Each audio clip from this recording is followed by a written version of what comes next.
इस वीडियो में ग्राफ बनाने की विधि, दूरी समय ग्राफ,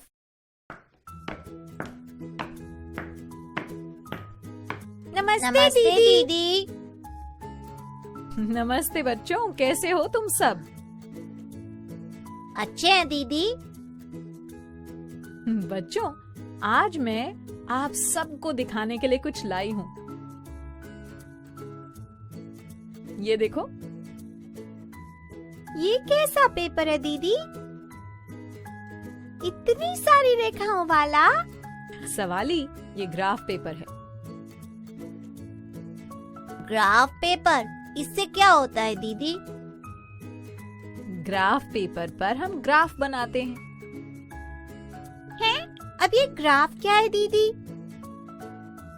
बच्चों, जब हम किसी विवरण यानी डेटा को चित्रों के रूप में इस तरह व्यवस्थित करते हैं कि उससे हमें जरूरी जानकारी प्राप्त हो सके, तो उस चित्र को ग्राफ कहते हैं।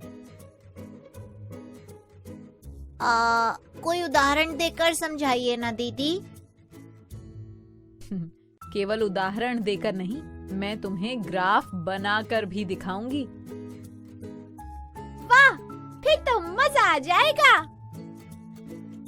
हाँ, पर उससे पहले तुम्हें ग्राफ बनाने से जुड़ी कुछ जरूरी बातें समझनी होंगी। जरूरी बातें? जल्दी बताइए दीदी, हम सुन रहे हैं। बच्चों, दूरी, विस्थापन, समय आदि को विज्ञान की भाषा में राशि यानी क्वांटिटी कहते हैं। राशियां दो प्रकार की होती हैं।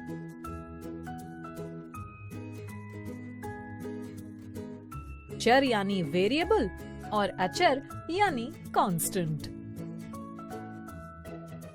चर और अचर। चर राशियां वे होती हैं जो समय के साथ परिवर्तित होती रहती हैं, बल्कि समय स्वयं भी चर राशि का एक उदाहरण है, जबकि अचर राशि वे होती हैं जो समय के साथ परिवर्तित नहीं होती। जैसे मान लो, इस पुस्तक का वजन 100 ग्राम है। अब यदि इस पुस्तक को किसी प्रकार की हानि न हो, तो इसका वजन समय के साथ भी 100 ग्राम ही रहेगा। समझे? जी दीदी। बहुत अच्छे। चर राशियां भी दो प्रकार की होती हैं, स्वतंत्र यानी इंडिपेंडेंट और परतंत्र यानी डिपेंडेंट। इनके बारे में और बताइए ना दीदी। बताती हूँ सवाली, इनकी परिभाषा भी इनके नाम जैसी ही है। स्वतंत्र चर यानी जो किसी पर निर्भर न हो, और परतंत्र चर जो स्वतंत्र चर पर निर्भर हो। जैसे मान लो, एक कॉपी की कीमत 10 रुपए है। यदि हम 2 कॉपियां खरीदेंगे तो कुल 20 रुपए खर्च होंगे। इसी प्रकार यदि मैं कॉपियों की संख्या बढ़ाती जाऊं, तो पैसे भी अधिक खर्च यानी व्यय करने पड़ेंगे। तो हम कह सकते हैं कि व्यय हुए पैसे कॉपियों की संख्या पर निर्भर करते हैं। मतलब कॉपियों की संख्या स्वतंत्र चर है और व्यय होने वाले पैसे परतंत्र चर। बिल्कुल ठीक खोजी। ओ, अब समझे। पर दीदी, इनका ग्राफ से क्या संबंध है? सवाली, ग्राफ सदैव स्वतंत्र और परतंत्र चर के बीच बनता है। चलो बच्चों, अब ग्राफ बनाने की प्रक्रिया को समझते हैं। जी दीदी, बड़ा मजा आएगा। ग्राफ बनाने के लिए हमें चाहिए एक ग्राफ पेपर, एक पेंसिल जो नुकीली हो और एक स्केल।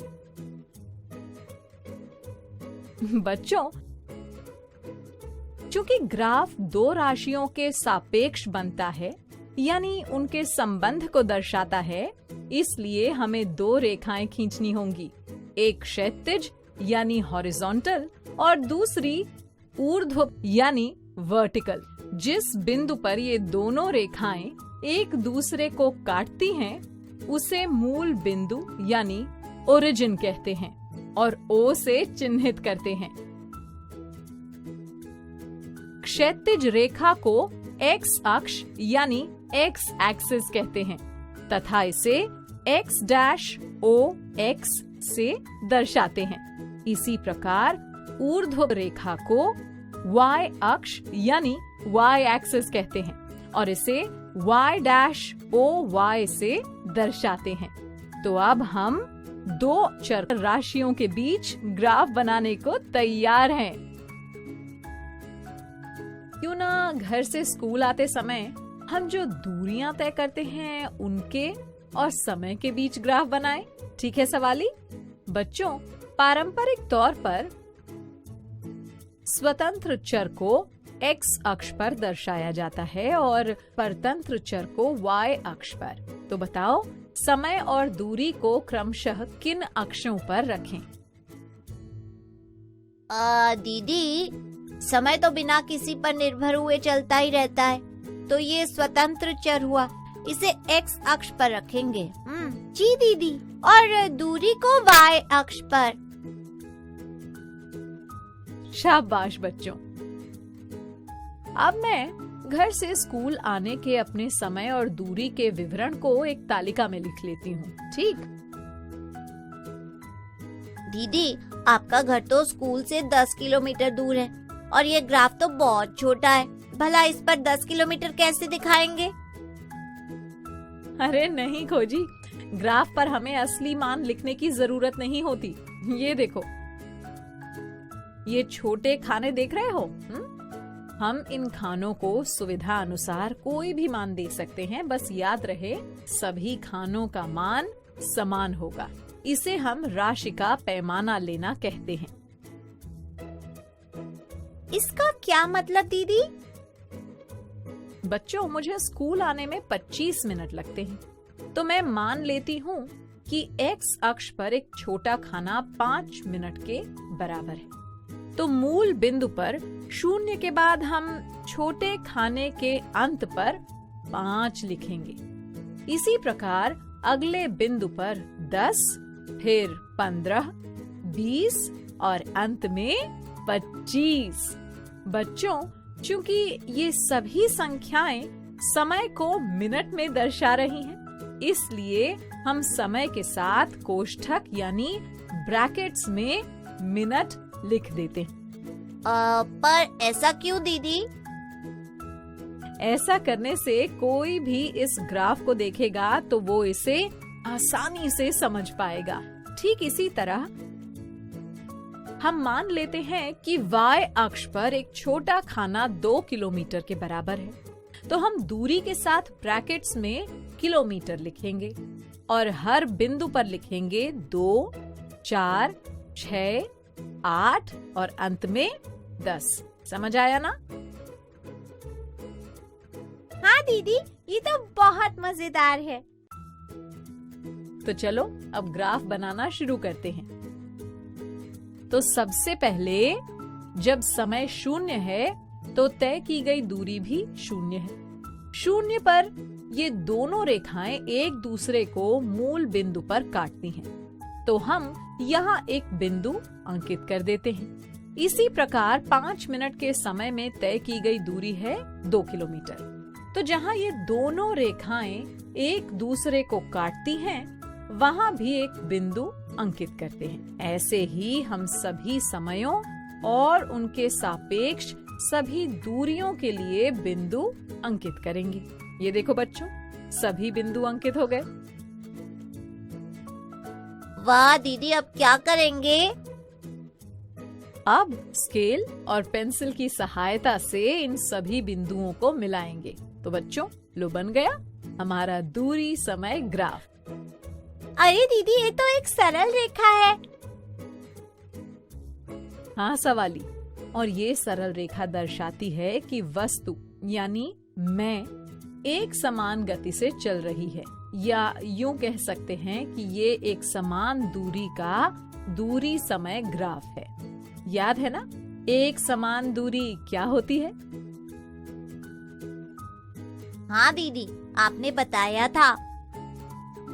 जब कोई वस्तु समान समय अंतरालों में समान दूरी तय करती है तो वो वस्तु की एक समान गति कहलाती है। बिल्कुल सही खोजी। अच्छा बच्चों, मान लो यदि किसी ग्राफ में बनी रेखा एक्स अक्ष के समानांतर होती, यानी एक्स अक्ष से हर बिंदु पर समान दूरी पर होती, तो उसका क्या मतलब होता? दीदी आप ही बता दीजिए ना। ठीक है, देखो, इस स्थिति में समय बदल रहा है पर दूरी नहीं। इसका मतलब वस्तु अपने स्थान पर ही रुकी हुई है, यानी विराम अवस्था में है। अब याद रहेगा दीदी। अच्छा बच्चों, देखो मेरे पास एक ग्राफ और है। ये कैसा टेढ़ा मेढ़ा ग्राफ है दीदी? भला ये क्या दर्शाता है? बच्चों, इस ग्राफ को देखकर पता चलता है कि वस्तु समान समय अंतरालों में विभिन्न दूरी तय करती है, इसलिए ये असमान गति वाले दूरी समय ग्राफ को दर्शाता है। तो बच्चों, इन विभिन्न दूरी समय ग्राफों को देखकर हम विभिन्न समयों पर वस्तुओं की स्थिति ज्ञात कर सकते हैं।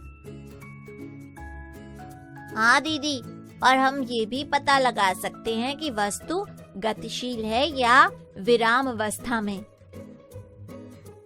बिल्कुल सही खोजी।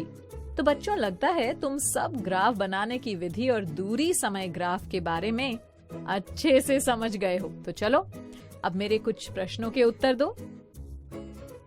हाँ, पूछिए दीदी। बताओ, किसी ग्राफ के x और y अक्ष पर कौन कौन सी चर राशियां होती हैं? ये तो मुझे पता है। x अक्ष पर स्वतंत्र चर और y अक्ष पर परतंत्र चर। और भला स्वतंत्र और परतंत्र चर होते क्या हैं? दीदी, जो चर राशि किसी पर निर्भर नहीं करती वो स्वतंत्र चर राशि होती है, और जो चर राशि किसी स्वतंत्र चर राशि पर निर्भर करती है परतंत्र चर राशि कहलाती है। बहुत अच्छे बच्चों। अच्छा, अब इन दूरी समय ग्राफों को ध्यान से देखो और बताओ ये क्या दर्शाते हैं। दीदी, पहले ग्राफ में समय के साथ वस्तु की स्थिति में कोई परिवर्तन नहीं आ रहा, इसलिए ये वस्तु की विराम अवस्था को दर्शाता है। जबकि दूसरे ग्राफ में वस्तु समान समय अंतरालों में असमान दूरियां तय कर रही है, तो ये वस्तु की असमान गति को दर्शाता है। और दीदी, तीसरे ग्राफ में बनी सरल रेखा दर्शाती है कि वस्तु समान समय अंतरालों में समान दूरी तय करती है, इसलिए ये एक समान गति ग्राफ है। अरे वाह बच्चों, तुमने तो सभी प्रश्नों के उत्तर बहुत अच्छे से दिए। शाबाश। चलो अब संपर्क भैया से मिलो। मैं आया आया आया आया आया।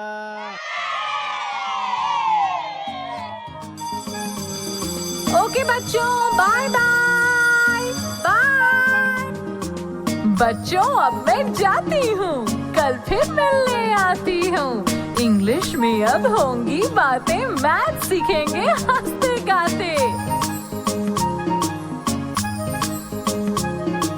पहेली, किस्से और कहानी सुनना अब तुम मेरी जुबानी। बात बड़ी है सीधी सीधी, मैं हूँ आपकी संपर्क दीदी।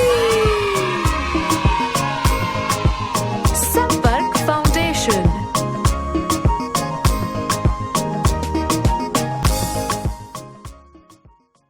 आपको ये वीडियो देखकर मजा आया ना? अगर आप इस वीडियो से संबंधित अन्य संसाधन जैसे कि अन्य वीडियो, गतिविधियां, क्विज इत्यादि देखना चाहते हैं तो अभी डाउनलोड करें संपर्क स्मार्ट शाला मोबाइल एप्लीकेशन।